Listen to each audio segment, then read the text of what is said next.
मेरे देश का किसान आज लगे खावन जहर गवार बता सोई नींद में ना ली अंगड़ाई क्यों बैठी चुप सरकार बता फुर्सत ना खावन नावन की और एक कपड़े लीरम लीर पूरा एक भी ना होया खाब एकदम से टोटली गांव जिस दिन मीटिंग था नहीं उस दिन कोई भी परिवार का कोई आदमी ऐसा था ही एक बात तो ऐसी कह दी जो गांव के लोगों के दिल में घर कर गई। और उन्हें अपनी तरफ से मतलब रिश्ते वगैरह की बातचीत के लिए कोई बातचीत करी थी तो उसमें गुड़िया ने कहा तो बातचीत हो जाती है। हमने इस बात को ज़्यादा गहराई से नहीं लिया।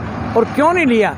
क्योंकि ये मेरे गाँव की करीब एकदम से टोटली गाँव जिस दिन मीटिंग था नहीं उस दिन कोई भी परिवार का कोई आदमी ऐसा था ही नहीं जिस परिवार का आदमी मीटिंग में ना हो। और सभी गांव के लोगों ने इस बात का ये किया कि भाई हम हर घर से एक आदमी एक ट्रैक्टर और जो पैसा लगेगा वो सारा हम लगाएंगे, ऐसा आश्वासन गांव की तरफ से है। और नेताओं के ऊपर ऐसा तो अमूमन होता रहता है ये वैसे। पर बाकी रही बातचीत, गुड़िया थोड़ी ही उम्र की छोटी थी नहीं, इस करके न इसने कई एक बात तो ऐसी कह दी जो गांव के लोगों के दिल में घर कर गई। अच्छा। और जैसे मतलब मान लिया मेरे गांव के भाई खड़े हैं, गुड़िया ने ये बातचीत कही कि मैं तो 4-5 साल के बाद अपना यहाँ से प्रस्थान कर दूँगी, फिर आप कहाँ जाओगे। तो लोगों ने ये ऐसी बातें करके जो है ना बहुत साथ दिया गाँव के लोगों ने, बहुत बढ़िया तरीके से, बड़ा इज्जत से। और हम गांव का भी मान सम्मान करते हैं, गांव हमारा करता है। ये छोटी सी बात है, मुकदमा वगैरह कोई लंबी चौड़ी बातचीत नहीं। तो आपकी सपोर्ट से ही आज रीमन नैन यहाँ पर किसान आंदोलन का मुख्य चेहरा बन चुकी है, आप मानते हैं इस बात को? ऐसा है कि मतलब मान लिया बच्ची छोटी होने के नाते से अगर गांव का कोई आदमी या परिवार का कोई आदमी क्रिटिसाइज करता है तो मैं उसके पास पहुंच जाता हूं। कोई बातचीत आती है ना तो मैं उसको ये कहता हूं कि भाई मतलब मान लिया जब कहीं से बच्ची रास्ता भटकेगी ना उस बात के बारे में बैठ के अपन गौर कर लेंगे। हालांकि मैंने अपनी तरफ से मतलब रिश्ते वगैरह की बातचीत के लिए कोई बातचीत करी थी तो उसमें गुड़िया ने कहा नमला ताऊ जी अभी समय है। मैं बोला बेटी देख लेना समय भी थोड़ा है, नमला आप इस बात की चिंता ना करो।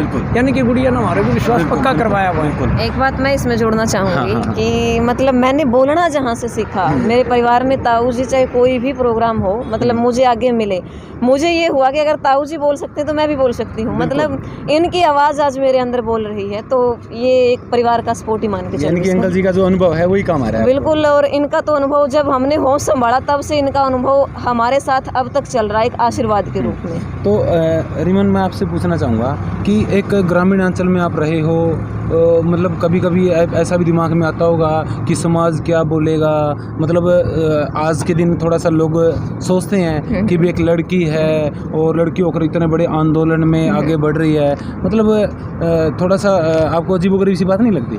मेरे ख्याल से मेरे पास इतना टाइम नहीं है कि मैं ये सोचूं समाज क्या बोलेगा। आज मैंने खुद को उस जगह व्यस्त कर रखा है। मेरे पास यदि 5 मिनट भी होते हैं तो मैं उनको मेडिटेशन में निकालना पसंद करती हूँ, मैं इधर उधर की बातों में नहीं। समाज बोलता बहुत है। इवन जब मैं सोशल साइट पर फेसबुक पर इंस्टाग्राम ट्विटर मैंने यूज करना शुरू किया, लोगों ने बहुत बोला, लेकिन आप मतलब उसका जवाब मैंने नहीं दिया, मेरे परिवार वालों ने दिया, मेरे गांव वालों ने दिया। और आज मतलब वही लोग जो ये बोलते थे कि ये चीज़ें गलत है, आज लोग उस चीज़ को फॉलो करना शुरू कर रहे हैं। तो मतलब मेरे पास मैं कहूँगी इतना टाइम नहीं है कि मैं ये सोचूं समाज क्या बोलेगा। हाँ, लेकिन मैं इतना ज़रूर विश्वास है मुझे मेरे गाँव पर, मुझ पर, कि एक दिन समाज शाबाशी देने के लिए ज़रूर बोलेगा। बिल्कुल जी। तो आप कोई भी सफल आदमी होता है सबसे पहले उसका विरोध होता है, उसके बाद फिर वो जब कामयाब हो जाता है फिर लोग सपोर्ट करने के लिए आगे आ जाते हैं। ये हमारे समाज की एक परिणति रही है। एक रीमन हमारे दर्शकों को ना एक कविता तो मैं कहूँ किसान आंदोलन में अपने भाव हैं वो भी मर लिए, और कविता जो कलम है थोड़ी वो भी मतलब मैं कहूँगी एक कविता किसान के ऊपर ही कभी लिखी थी कि मेरे देश का किसान आज लगे खावन जहर गवार बता सोई नींद में ना ली अंगड़ाई क्यों बैठी चुप सरकार बता फुर्सत ना खावन नावन की और एक कपड़े लीरम लीर पूरा एक भी ना होया खाब होइए जीरम जीर सूखा मारया बाढ़ मार गई कदे बिजली का कट मार गया और कदे उड़ जावे पारी तक कदे सरकार का बजट मार गया। हालात देखत यार गेड़े मजबूर हो गया और मेरे देश का किसान मजबूर हुआ तभी रोडों पर आके बैठा है। तो रोडों पर बैठने का कारण यही है, बिजली की मार इसने मारी, कट खाए व्यापारी की मार मारी, सरकार की मार मारी। मेरे देश का अन्नदाता तो वो जिसने 2.5 रुपया का चेक मिला था घर आके बैठ गया था, सरकार की तरफ से कम 2.5 रुपये तो मिले हैं। और आज यह आवाज़ एक चिंगारी जो भड़की है तो बहुत बड़ी बात है इसके पीछे, बहुत बड़ी बात है। क्योंकि हमने उस इतिहास को पढ़ा है जहाँ पर जागीरदारों का हुक्म चलता था, जहाँ पर राजाओं की हुकूमत चलती थी, किस तरीके से हम कमाते भी थे और उसका मतलब मुआवजा भी भुगतते थे और खुद टोटे में रह जाते थे। आज ये बैंकिंग सिस्टम चला है हम मानते हैं, लेकिन आज बैंकों ने एक ज़मींदार को, आज हर एक छोटे से छोटा और बड़े से बड़ा ज़मींदार की जो ज़मीन है वो बैंक के अंदर रखी हुई है। अगर हमारा ये जो प्राइवेशन है इसका हो गया तो आने वाले समय में मतलब एक हाथ में, एक मुट्ठी में हम आ जाएंगे और देर नहीं लगेगी जब किसानों की जो ज़मीन है दोबारा से मतलब एक सत्ता के हाथ में चली जाएगी और सत्ता ये बोलेगी ये ज़मीन तेरी है, इसके ऊपर खेती कर, और खेती करके इतना हिस्सा हम लेंगे, इतना हिस्सा ज़मींदार लेगा, इतना हिस्सा राजा लेगा और इतना हिस्सा ऊपर पहुंचाना है। हमारे पास जो बचेगा वो 2-3% बड़ी मुश्किल से बचेगा, जिसके अंदर पेट भरना बड़ा मुश्किल हो जाएगा। इसीलिए आज किसान रोड पे। जी, इसीलिए आज किसान रोड पे। और इस किसान आंदोलन ने एक बहुत अच्छी चीज़ सिखाई हमें, मतलब कि एक 36 बिरादरी के लोग एक तवे पर पकी हुई रोटी खा रहे हैं, एक मैं कहूँगी पतीले में पकी हुई सब्जी खा रहे हैं, एक प्लेट का वो यूज कर रहे हैं यहाँ करके, खुद कोई बड़ा नहीं, खुद कोई छोटा नहीं है, खुद उसको परोस रहे हैं, खुद अपनी प्लेटें धो रहे हैं, मतलब बड़े से बड़ा आदमी, छोटे से छोटा आदमी। आज मतलब ये इस आंदोलन की मैं सफलता ही मानती हूँ कि जिस सत्ता ने, जिस शासन और प्रशासन ने हमारे भाईचारे की हत्या की थी, आज उस भाईचारे को जिंदा किया तो किसान ने किया है। जब किसान की लगातार शहादतें हो रही है और किसान की ही देशभक्ति के ऊपर सवाल उठाए जा रहे हैं, रीमन नैन के दिल में क्या उठता है? देखिए, मेरे दिल में तो यही उठता है कि जब मतलब सत्ता ने हमारे ऊपर कोड़े कसे हैं, तब कोई न कोई आवाज़ उठी है। और आज के नेताओं को तो मैं मतलब मुझे घिन आती है जब मैं ये सोचती हूँ एक किसान की शहादत पर कोई हंसता है, रोने की बजाय, उसके ऊपर संवेदना प्रकट करने की बजाय। लेकिन हमारे किसान भाइयों का जो बलिदान है वो व्यर्थ नहीं जाएगा।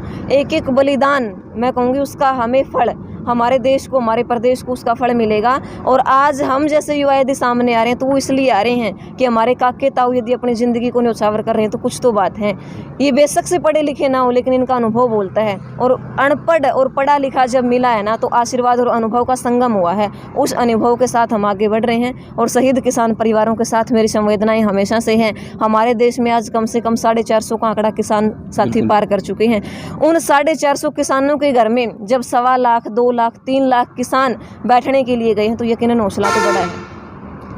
जब एक रीमन नैन एक खेदड़ गांव से निकलकर, गलियों से निकलकर, एक ग्रामीण अंचल से निकलकर इतने बड़े आंदोलन का चेहरा बन सकती हैं, तो गांव की अन्य जो लड़कियां हैं उनके लिए आप मॉडल का काम कर सकती हैं, रोल मॉडल हो आप उनके लिए। उनके बारे में और आप क्या संदेश दोगे? मैं मैन मोटो यही लेकर के चली थी जब मैंने मतलब समाज के अंदर आना शुरू किया था, आज से 5-5.5 साल पहले।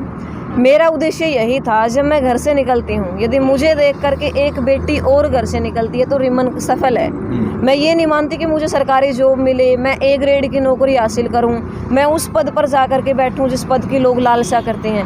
मेरा हमेशा से ही उद्देश्य यही रहा है। मुझे देखकर यदि दूसरे परिवार की एक बेटी घर से निकल लेती है तो रिमन सफल है। मैं यही कहना चाहूँगी, अगर मतलब आप घर से बाहर निकलते हो तो सबसे बड़ी बात, आप अपने माता पिता का जो विश्वास है कभी मत तोड़ना।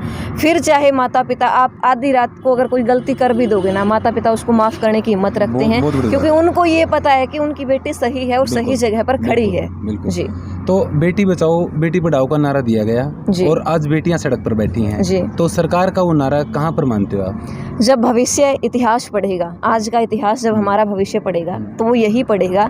बेटी बचाओ बेटी पढ़ाओ का नारा देने वाली सरकार ने उस बेटियों पर वो संगीन धाराएं लगाई थी, वो मुकदमे लगाए थे जो मतलब एक सूखे हरे पेड़ पर लिख दिया तो पेड़ सूख जाया करे है। उनकी पढ़ाइयों को रोकने का एक ऐसा काम किया था, उनको आगे बढ़ने से रोकने का एक ऐसा, धाराओं के जरिए, मुकदमों के जरिए एक ऐसा काम किया था।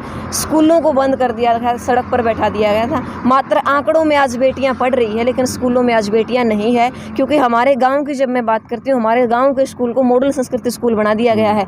जहाँ गरीब परिवार की 400-500 बेटियां पढ़ती थी, आज वही गरीब परिवार की 400-500 बेटियां 200 रुपये पर मंथ फीस दे करके उस स्कूल में जारी है।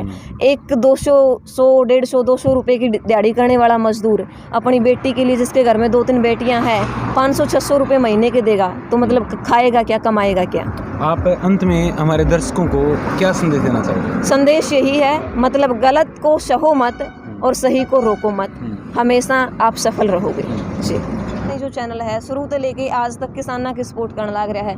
बात करूँ मैं किसी मुद्दे की, बात करूँ बेटियां की पढ़ाई की, या बात करूँ मैं हक की लड़ाई की, तो लोकवाणी हमेशा से जन के जो समर्थन में रहा है। हक की आवाज़ उठाने के लिए इसने आवाज़ उठाई है, हाथ में भाइयों ने माइक पकड़ा है। तो आप सभी से मेरा अनुरोध, यदि आप फेसबुक पर हैं तो पेज ने लाइक कर दो, यूट्यूब है तो चैनल ने सब्सक्राइब कर दो और जुड़े रहो लोकवाणी जनवाणी के साथ में। राम राम। आपका बहुत बहुत धन्यवाद।